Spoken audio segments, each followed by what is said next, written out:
Hello, Jessica. This is Roy's mother. Do you have a moment to talk? Oh, of course. What can I do for you? I thought it was about time we got together to have a discussion about Roy's estate. His estate? Don't you think it's a little bit too soon for that? It's only been a week since his funeral. Yes, I'm aware, but it's a discussion that we need to have, and the sooner the better. I'm not sure if Roy ever told you this, but he should have left a sizable amount of money to me. That boy was always good to me, and this was his final act of filial piety. I'm planning on using the money to have a pleasant and relaxing retired life. I see. So you were planning on your son's inheritance to finance your retirement. Also, Jessica, I think you should know that I have every intention to not allow one single penny of Roy's money go to you. What? You had to see this coming, dear.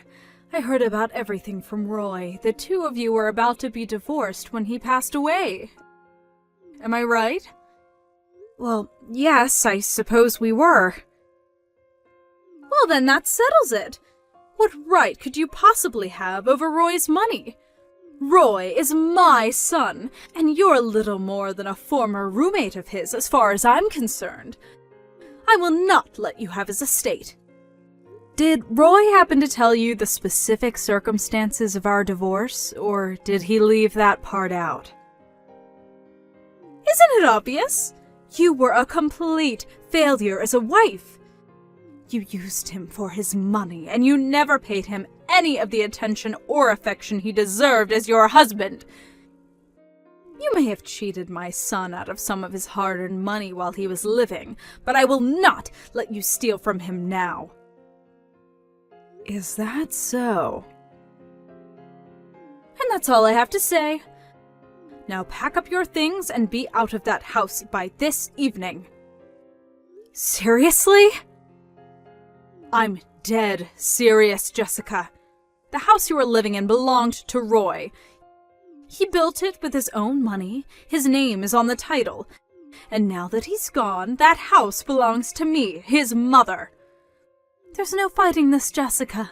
It's all written very clearly in his will. The house is mine.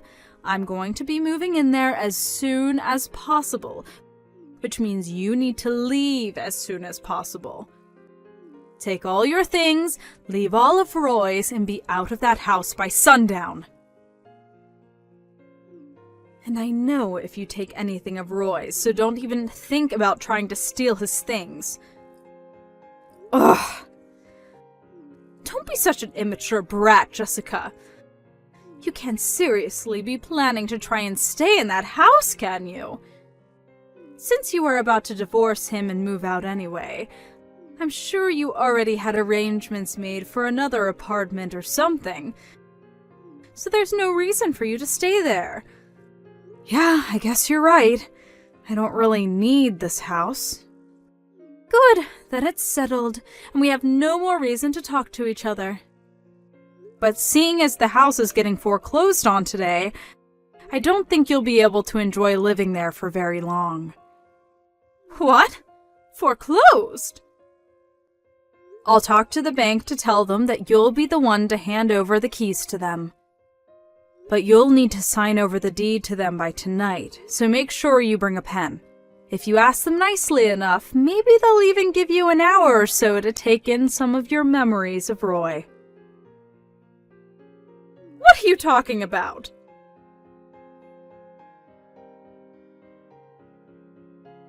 Hi there, Jessica. Hope you're doing well tonight. Thanks again for everything you did with my brother's funeral. I really appreciate it. Hey there, Steph. Don't mention it. By the way, did you get over the fever you caught after the funeral was over? How are you feeling? Oh, that? Nah, I'm totally fine right now. I've been over that for days. I bet I just overexerted myself. I was already burning the candle at both ends with my work lately, and then in the middle of that I had to deal with my brother's funeral. Wow, it must have been a really hard time for you then. I'm glad you're doing better anyway. It wasn't too bad. I bet it was way harder on you than me. I know that a lot happened between you and my brother, but I want you to know how grateful I am that you gave him a proper funeral, even after all of that. It's no problem at all, Steph. And by the way, my main purpose for messaging you right now is because I heard that my mom has been pestering you with texts lately about my brother's estate. Is that true? Yeah, kinda. Is she actually still living in that house right now? Yes. Yes, she is. Unbelievable. I don't know what she's thinking. It's like she's completely oblivious to everything that's happened over the last few years and her part in it. My dad says it's like talking to a brick wall trying to talk sense into her these days. Oh boy, I wish there was a way I could help. Well, that's actually the second thing I wanted to talk to you about. I know this is sudden, but are you free at the moment? If possible, I'd like to meet with you in person. There's a number of things I'd like to talk to you about, including what to do next about my mom. Yeah, I'm totally free tonight. I'm staying at the hotel that's right next to the bus station downtown. If I recall correctly, your house isn't too far away from here, right? We could either meet at your house or my hotel's lobby, whichever is best for you. I'll go ahead and head over to your hotel. I remember where it is. Thanks. See you then.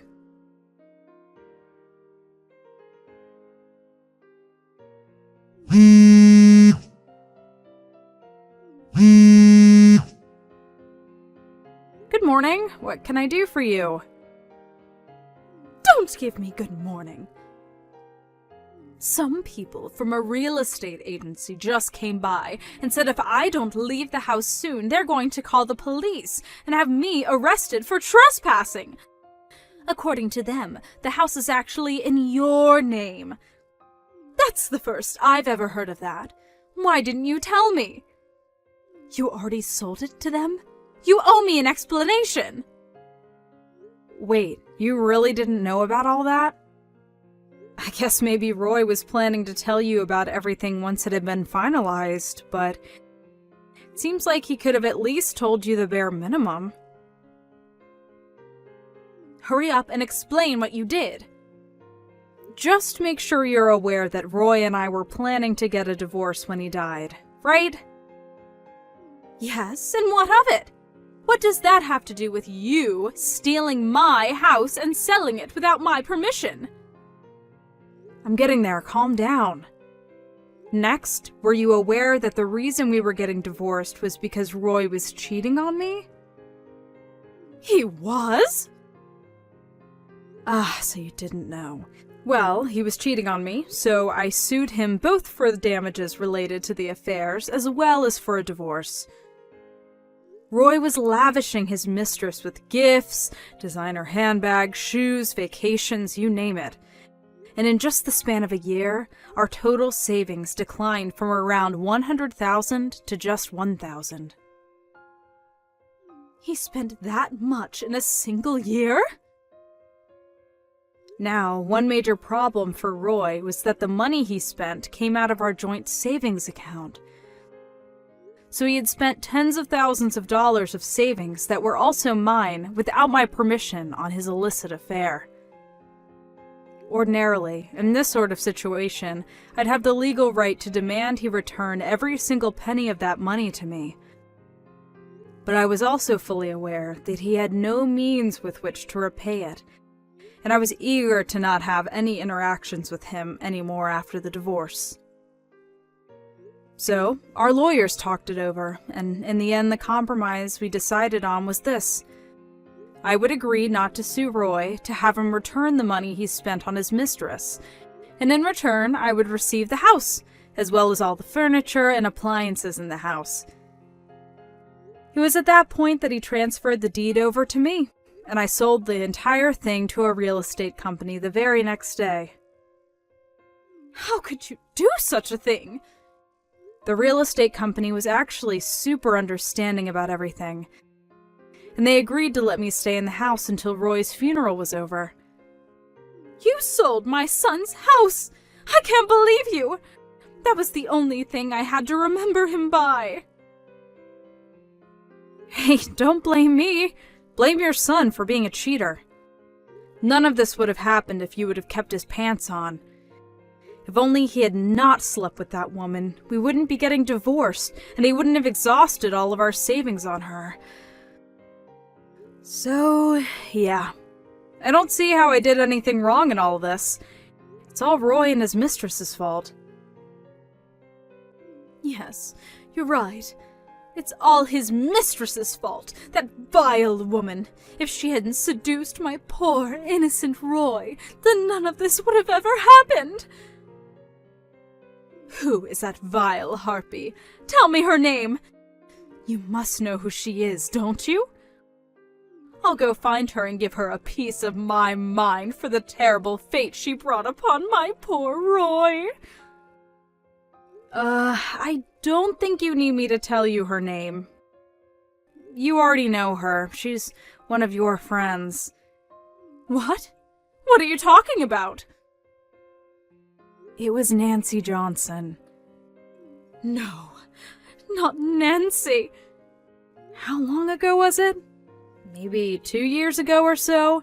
You were going at me in your usual way, telling me I'm worthless and that Roy deserves better than me, when you said, I know, I'll just have to find him a woman better than you. Sometime after that, you brought the darling Nancy Johnson, the daughter of one of your friends, over for dinner. And within just a few days of that dinner, the two of them began their nearly 2-year-long affair. That can't be true! Oh, and one more thing. You seem to be under the wrong impression about Roy's will. More specifically, you're under the impression that he had a will at all. He didn't. And since he had no will, by default his estate is passed on to his legal heir. I know that. Everyone knows that. That's exactly what I'm saying. As his mother, I'm his next of kin, and so I'm the one who gets his estate. I hate to be the bearer of bad news, but since we were still married at the time of Roy's death, I was still his legal wife, and thus I am his next of kin, not you. What? And I mean, besides, even if you were to inherit his estate, how much do you think it could really be worth? He didn't just waste our joint savings account on his mistress. He even blew through the savings he had from when he was single. So I don't know what you were expecting, but at this point he doesn't have much of an estate at all. Oh no. When going through his stuff the other day, I looked up his bank accounts, and none of them had more than a few dollars in it. I don't believe you. You're lying! Well, if you want some proof, I can give you all his bank cards and passwords, and you can check them all out for yourself. And if you're still intent on trying to claim that for yourselves, you're more than welcome to have your lawyer contact mine and discuss the issue. What do you say? Enough of this already! I get it. Oh, well that's good. Be sure to have all your things moved out of the house by sundown tonight. Tonight? You can't do this to me, Jessica!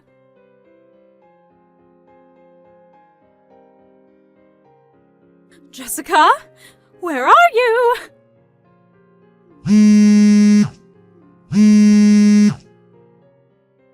I just stopped by your parents' house, but they weren't living there anymore. When did they move? Where are you? My parents' house? They haven't been living at that house for over a year now. In any case, why are you at my parents' old house?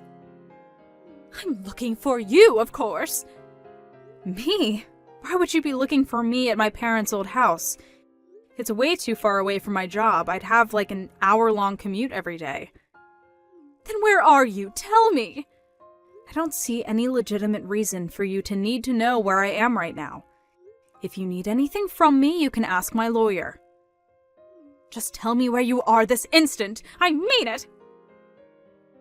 If you must know, I'm staying with a friend for a while. What friend?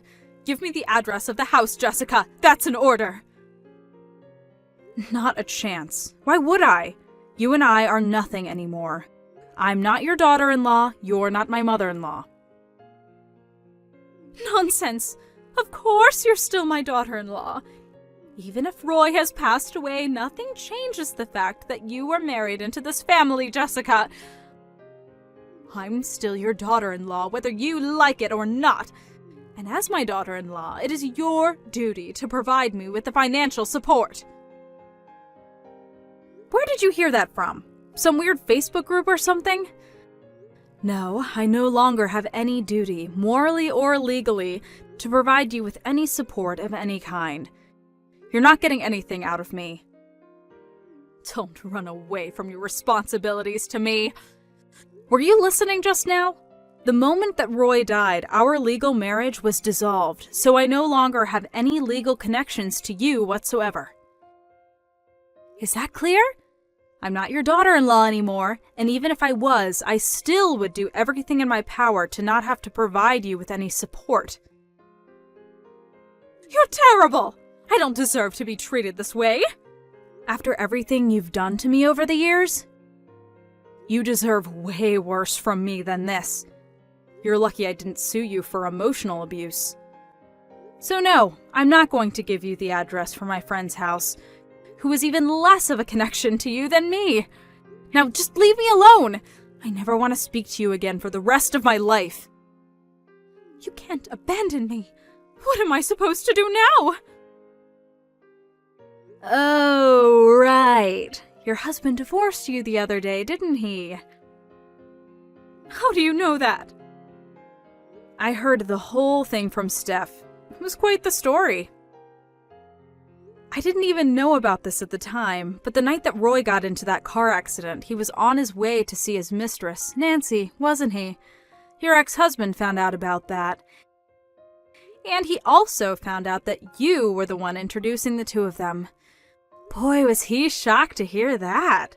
And the straw that broke the camel's back was when I let the two of them know that you introduced them in hopes that Roy would leave me and get married to her.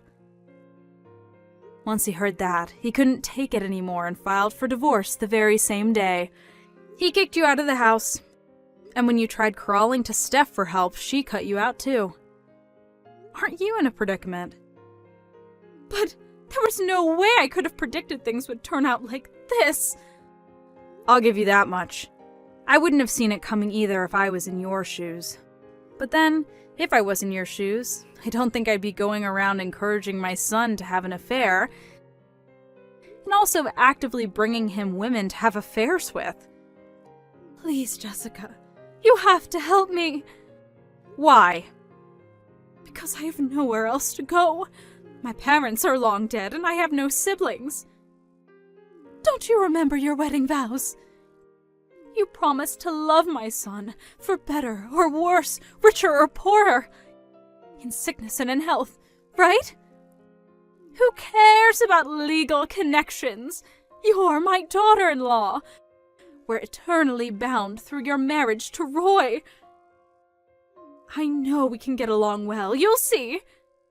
Did you forget the whole "till death do us part" bit? Or that you were the one who pushed Roy into his affair, which led to the ends of both our marriages as well as his life? Well, or that you were constantly verbally abusive to me throughout the entire time I've known you? Lucky for you, your son's good-for-nothing wife is officially out of your hair forever. Jessica, you have to give me a place to live. That's an order. No. Jessica? I'm blocking you. And if you ever try to contact me again, I'll get a restraining order put out on you. Jessica! Goodbye. Enjoy the rest of your life.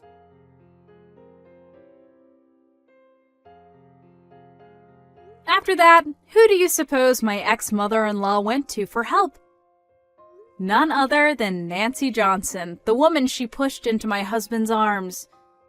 Personally, I've gotten over her affair with Roy, partially because of the passing of time and partially because I'd already received a massive judgment against her for the affair. But it seems as though my ex-mother-in-law wasn't quite over it. She stormed in the house and screamed at her, saying, "If you hadn't made my Roy spend so much money on you, he would have had some left over for me." And then she started breaking every breakable object in sight.